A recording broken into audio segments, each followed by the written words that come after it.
rasaku wis kadung tresna mung sira wong marang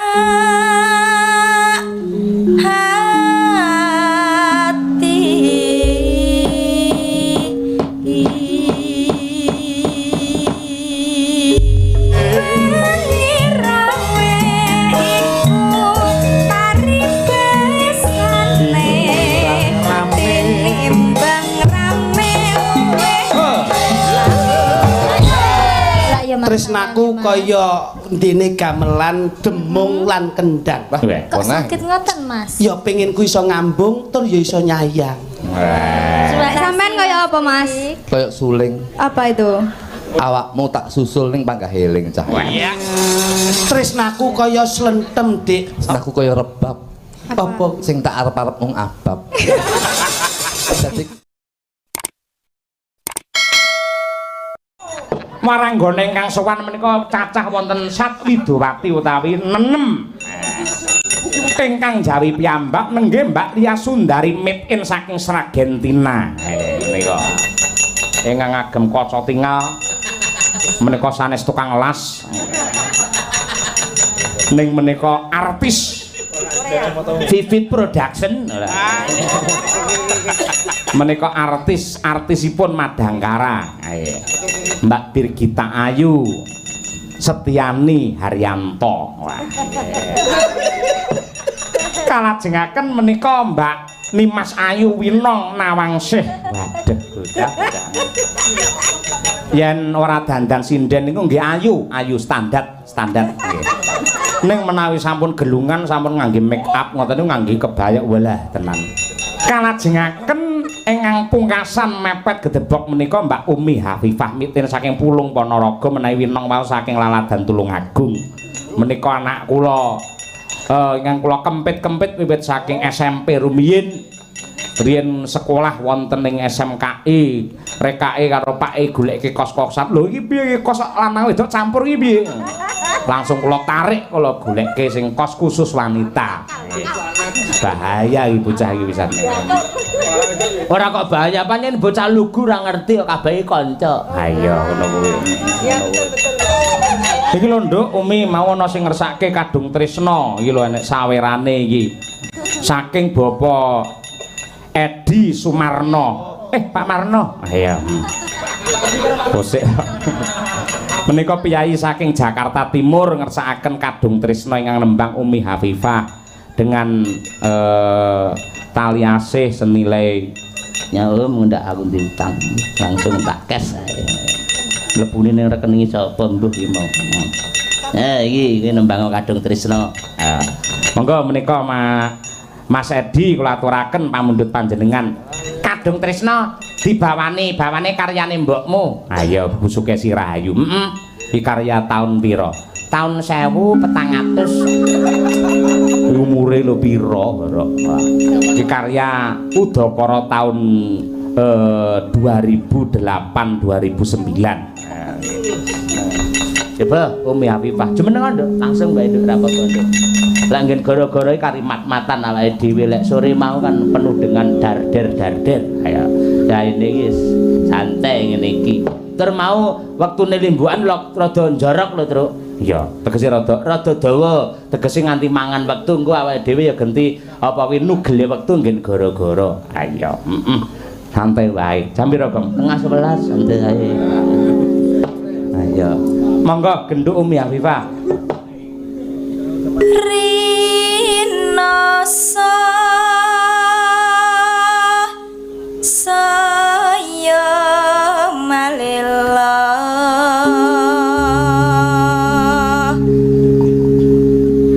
wawayangan kang angreridu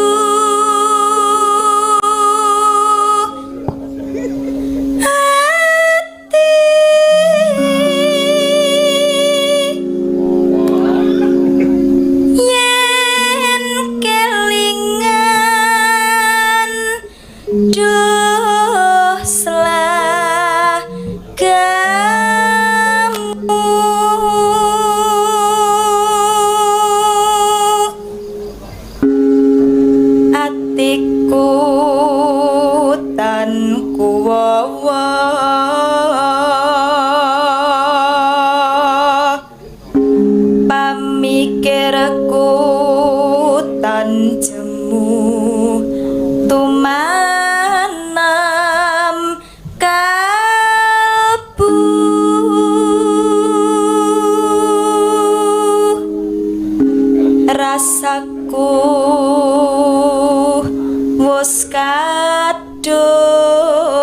tresna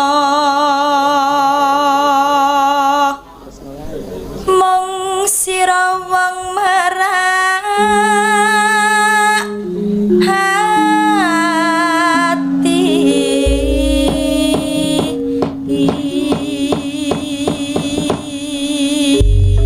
Terima kasih.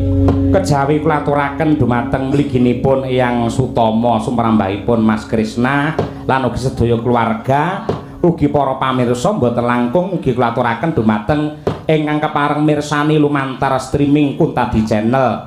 Nadyanto niki meh setengah 3 parandene ingkang mirsani taksih 2700 pasang mata. Mung ukurane awake dhewe lumayan banget. Heeh. Sore mau nggen lembuan 4.000. Ha iya, awake dhewe. Monggo ora awake dhewe. Matur nuwun nih ya hati-hati pokoke saya muncer saya viral ki biasane awake dhewe kudu luwih sabar. Ha iya. Aku bar kena imbasi Birgita kok. Ha iya. Heeh. Pak Cahyo itu pintar sekali kalah viral dengan Dalang Mazda. Akhirnya yang menjadi pusaka adalah Birgita supaya memecah cintanya. Iya. Ngono kuwi ora apa-apa. Ora apa-apa, ora masalah. Mung tak SM kok le ngono kuwi. Ha iya. Yo, coba kaya apa? Lamat wis katon tejane yen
salam kagem Mas Taslim.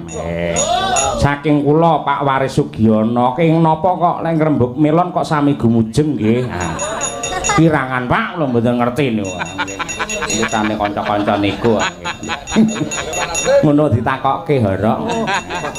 Oh, bar iki Pak Taslim bar klarifikasi gawe video dhewe. Dados ngeten Dimas. Monggo sing ngrungokne sing ndelok ya nek sing tuweke kabeh celuk Dimas.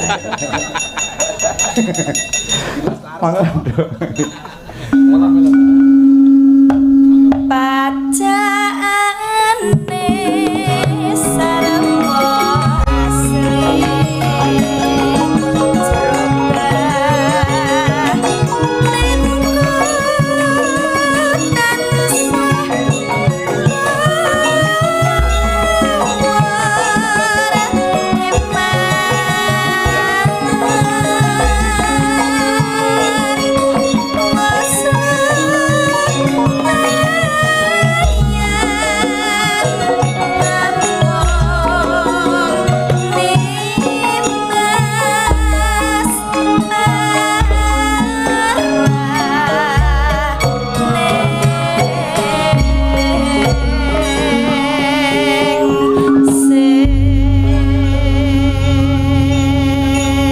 Terima kasih Umi Hafifah. Ayo, wis. Dek Winong sama Mas Lutu. Nyapa toh? Tak kalau bir kita wis. Sangar aku. Dek Bir sama Iya. Om Klitik. Dek Winong Dik, sama Mas Dik. Lutu. Iya toh, Pak. Gimana Pak ini Pak? Anu bir sama sana, saya tak sama anggur merah. Bir kita ora bir ya. Oh. Bar. Coba Dek Winong sama Mas Gimana? Lutu. Oh iya. Dioper ya. Oke. Assalamualaikum Om Salim. HP ku tak patanan. Kenapa? Mune neng kok. Aku telepon nang ngono. Salim dulu lah. Iya. Salim ya Om, sehat ya Om. Ya sehat dok. Aku lagi ketemu sama iki Bang sehat dok. Sehat jasmani, sehat rohani. Ati iki wis seneng mergo ketemu karo wong ayu, raga ya semangat mergo ya ketemu karo Mas Ayuku tadi. Ngoten. Iya. Tapi saran saya kalau ngobrol tuh ditatap matanya ya, jangan nyelonong-nyelonong gitu salting dah sampean. Aku itu kalau natap kamu itu maaf ya, mata itu kuat, tapi lainnya tuh kayak hati kuat. Jangan bertanya tentang apa-apa. Satu Kenapa? kata untuk sampean, saya selalu siap untuk mendampingi. Terima kasih ya Mas Tapi Klitik. hanya malam ini. Lah, kenapa kok malah besok enggak? Lo kena perpal. Ora, ngene iki kan iki lagune calon lagu bukan Asmara. Itu kaya samamu settinge ning gubuk ngono. Oh, Bir ki ning gubuk, nggih. Nah, mengko Mas Kluthuk ki ning pantai ngono. Ayo. Ini anu gubuk sik gubuk. Oh ya pas, neneng pantai pas. Dek ya wis siap katok renang barang iki ya. Di roman iki ayo. Iki ning gubuk. Mas Klitik, Kepiye diajen? di gubuk ini aku merasa nyaman Mas Klitik karena Senajan to. bersamamu. Gubuk iki mung saka gedhek mau. Gedhek kuwi gede, dek kuwi sok kala awake dhewe sesandingan, dek-dekan. Iya Mas Mula Klitik. tresnamu lan tresnaku tetep tak jaga sakjroning atiku ya diajen. Nggih, Mas Klitik. Dadi iki settinge ning gubuk ya. Oh. Linggo ning gubuk. Nggih. Lah ki ning pantai. Kowe ora nek kursine ya, Nong? Enggak ada. Ngadeg terus lak kesel to. Iya. Ayo dadi kursi, ayo. Kluthuk dadi kursi. Kursi pantai. Iya no ning pantai mesake sing wedok kesel ngadeg terus ora ya. Iki Kursi pantai. Kok kaya ngono? Kursi pantai yo ngono kuwi lho, Bos. Ning aja mlumat kursi pantai ya murah. Murep ki lek ngene iki lincak goblok. Kursi pantai piye? Oh. Lah ning ngono nglingguhi piye terusan ora? Dek Winong, aja mbok amati senajan to iki kursi pantai. Iya. Kowe yen samongso-mongso pakune motor tutuken. Wis tak jamin snep petengku. Ayo. Ada pakunya ya kursinya? Tidak ada. Oh, enggak ada. Sayang. Awake dhewe iki bengi iki pacarane kebon. Di pantai ini settingnya pantai etok-etoke. Kebon iki lho. Iya. Aja tek-tek tapuk iki. Pak kok galak banget sih Pak. Saya tuh nggak bisa digalain loh Pak. Saya tuh orangnya lemah lembut. Tuk, aja galak-galak karo wedok lho ora. Wong itu lek digalakin runyam, Pak. Lah digalaki ngono dadi mesake bocah ngono sing romantis. Ini pembelajaran. Untuk apa? Wong lanang ben bebas. Terus nek bebas terus piye? Loh, bebas kan yo. Loh, saiki wong lanang ki yo butuh jagoan karo kanca. Nganti ade wedi karo bojo, pamit. Nduk, aku tak ngopi sik. Ah, nang ndi ngopi? Klunuh. Ya bener. Ya bener, Pak. Bener. Padahal wong lanang mek ngopi. Kasih pengajaran dan pengetahuan. Ya Lah nganti enek wong wedok wani karo wong lanang gedene wani apa ngrusak HP-ne si lanang kuwi kleru banget. Kleru, Pak. Kleru. Aku imbiyen yo iki terus terang, Pak. Nun sewu. Saya itu lek ngomong geger karo bojo, dalam hidup berumah tangga itu 1 tahun geger, Pak. Karena kaget hidup berumah tangga itu seperti itu. Iya. Kula niku mbiyen nesu, kula ora tau nangani bojo kula mergo kula eling secara fisik itu ada undang-undangnya. Betul. Kula mesti barang sing klojur, Pak.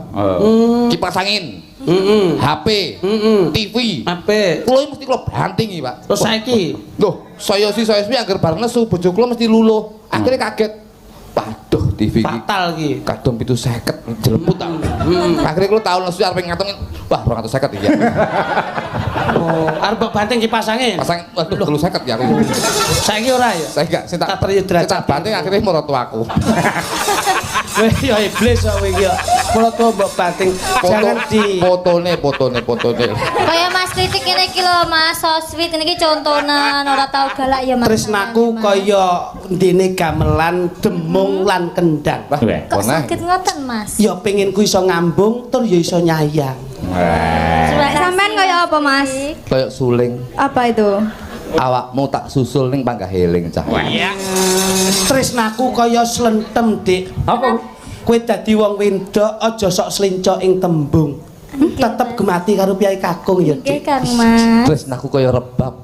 Apa Sing tak arep-arep mung abab. Dadi kom. Lho kok ngene apa ngendok iki? Dirayu lah kok ngene. Lah kowe iki action kok. Nah, ya ta, mesti nelek ta kowe. Sing dadi jalak mrene kono lho. Kono kok Ram. Kowe bawa Suaramu aja nganti kalah karo Iya Mas, Mbak Yu Sita jangan ya Mas. Ya, Dik. Bawa ta Pak? Asmara Ndana. Anu apa kuwi gubuk asmara? Pocong. Pocong. Wah, iki ngawut dirgitayan. yang guyu. Nyingkar nyingku.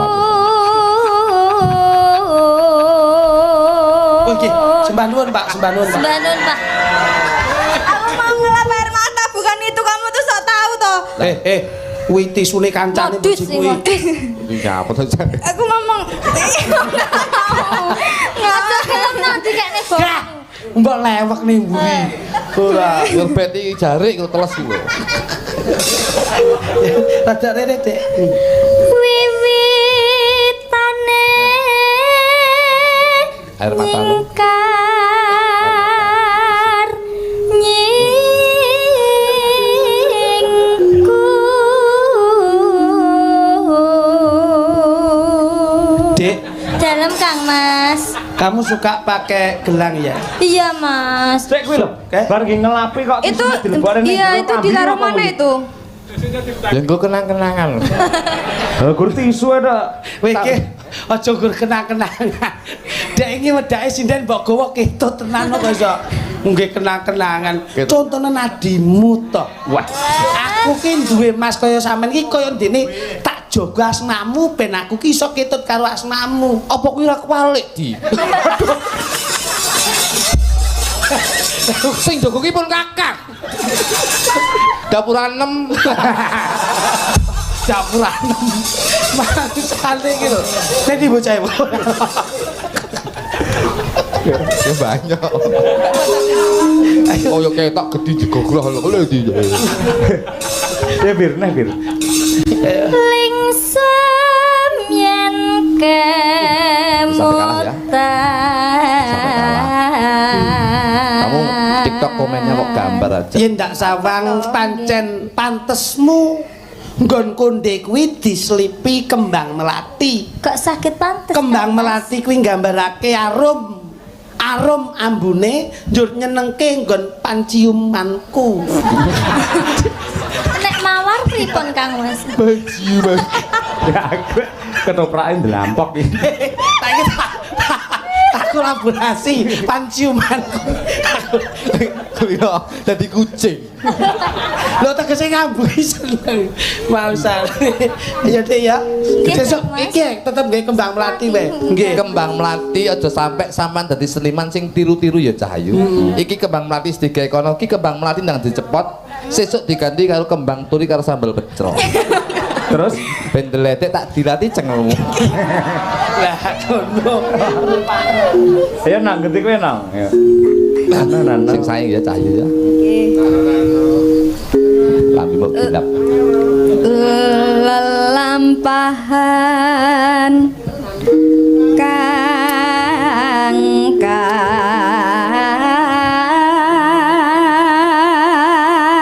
Lambi sok gila kowe.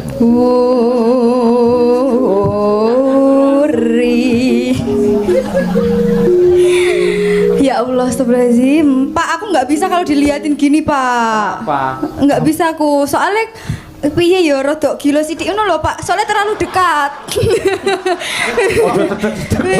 Wis to santai kae. Santai aja mbok lihat nek iki Aja telepone ati aja. Ngono lho, Lik. Surat ning ndi? Kata-katamu aja gila. Jijik ngono lho. Gila ki dalam arti dia itu gi itu adalah giat. Lo itu loyal. Jadi kamu itu mempunyai giat loyal yang tinggi, ngono lho. Ya. Jangan deket-deket ya, babnya agak mambu. Nah, Aja meneh kok kowe aku dhewe ra betah. lo abab itu adalah A itu amanah. Bab itu basi. Piye kuwi? Amanahmu itu Basi. jangan sampai basi itu loh. Daluwarsa. Nah, ngono dadi kudu amanah terus. Bengi iki terus aku koclok. Tak golekne. Ayo nang ditene nang. Dimpet sik nang, dimpet aja disawang karo meremai. Ayo. Dari jauh, dari jauh. Lelampan kang Toan. Kawuri. Uri Timbang gila. Timbang sampean gila wis ngene wae. Brongsong ya tewel le ayo. ini Tamangi. Tamangi. Nyapa? Ditengok aku ya. Pripun? Rong dino Nyapa? ndasku matang. ini bekas apa ya? Iki gorengan iki. Lah ya padha karo ngangge orang aring kok ya. Takon ngesok lho kuwi Pak. Maksane iki kok iso. Lagi temen iki dagelan ndase ambune haji lagi ya. Ya. Pak Juwari. Terakhir nah. Tresno tulus nadyan nengku bok asmara.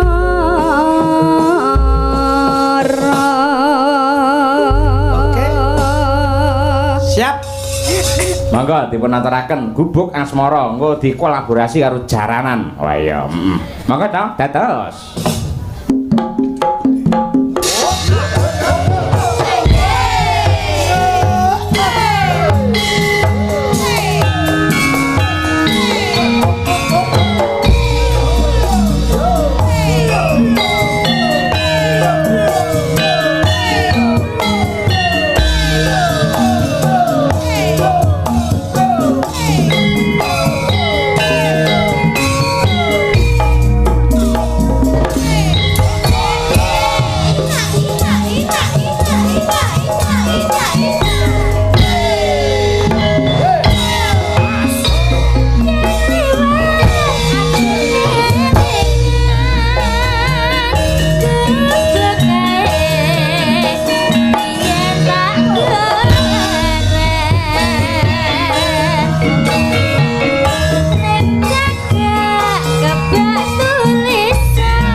Iki isih setunggal melih. Nah, kagem Bapak Sutomo Sugeng Ambal Warso semoga panjang umur. Ngersakaken kembang rawe. Saking apa iki? Gurda. Nggih. Saking Gurda. Diaturake coba Mbak Winong Nawangsih karo Mbak Birgita Ayu iki. Ya kaloro. Nggih nutup acara nggih gara-gara. Ayo. Ya, coba kaya apa? Langsung mawon para kadang. Nggih, gemene wekdal. Yo diaturake kembang rawe. Yo.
Say